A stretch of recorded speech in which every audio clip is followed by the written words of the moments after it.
চলে এসেছি বন্ধুরা, আমি আবার আজকে তোমাদের কাছে একটা মিনি ব্লগ নিয়ে। আজকে তো শনিবার দিন, আমার নিরামিষ। আর ওদিকে ভাত হয়ে গেছে, কচুর শাক হয়ে গেছে, আর আমি এই পটল আলু পনির দিয়ে তরকারি করছি। এবার পটল পনির তো সবাই বাড়িতে করো, আমিও করছি আজকে নিরামিষের দিন।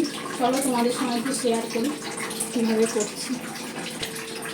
আর কচুর শাক যে আমি রান্না করেছি তার ভিডিও তো তোমরা পেয়ে যাবে, আমার চ্যানেলে গিয়ে তোমরা দেখতে পাবে আমি কিভাবে কচুর শাকটা করেছি। আর এখন আমি পনিরটা করে নিচ্ছি। তা আমি এখানে গ্যাস জ্বালিয়ে কড়া বসিয়ে তেলটা আমার গরম হয়ে গেছে। এবার আমি একে একে পনিরগুলোকে ভেজে নেব।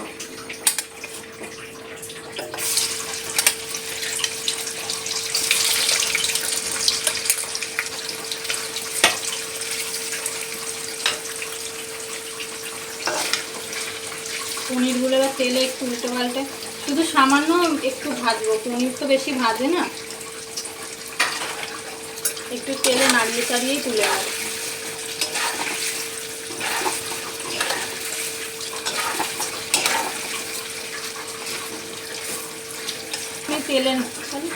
তেলের মধ্যে একটু পনিরটা হালকা করে ভেজে নিলাম, এবার তুলে নেবো। এইরকম হালকা হালকা করে সব পনিরগুলো ভাজবো, কেন পনির বেশি ভাজে না, ভাজলে পনিরের স্বাদটা চলে যায়।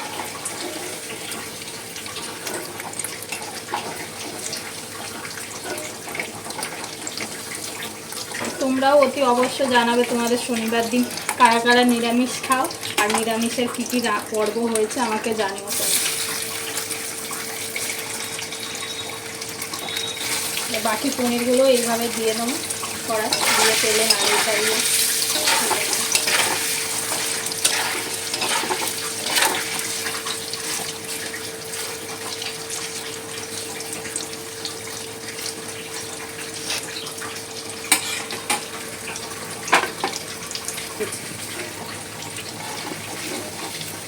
এবার আমি সব পনিরগুলোই ভাজা হয়ে গেল আমার।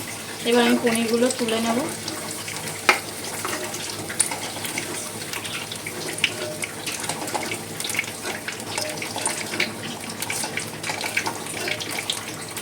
এবার এই তেলেতেই আমি পটলটা একটু ভেজে নেবো।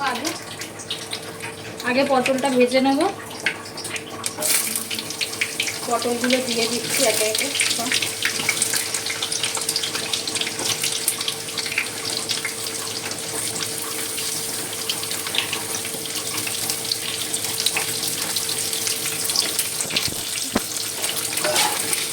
পটলগুলোকে ভালোভাবে এরকম করে ভেজে নেব,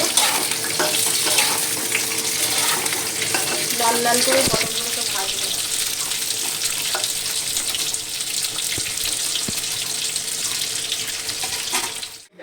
এই তো বন্ধুরা, এদিকে পটল পনির আলুর তরকারি হয়ে গেছে, আর এইদিকে আমি তেল বসিয়েছি, একটু উচ্ছে আর করলা ভেজে নেব। আজকে তো প্রতিদিন বাবার সকালবেলা বন্ধুরা স্বপ্ন দেখেছে যে ঠাকুরকে শাড়ি দিয়ে পুজো দিচ্ছে, তাই আগে বাড়িতে সবাই গেছিল শাড়ি দিয়ে পুজো দিতে মাকে, মা কালী বাড়ি। আর এদিকে আমি যাইনি, আজকে আমি রান্নাটা এদিকে করে নিলাম। ওরাই এসে আজকে তো মা কালী বাড়িতে খুব ভিড় হয়েছিল, আবার খুব শরীর খারাপ হয়ে গেছে নাকি।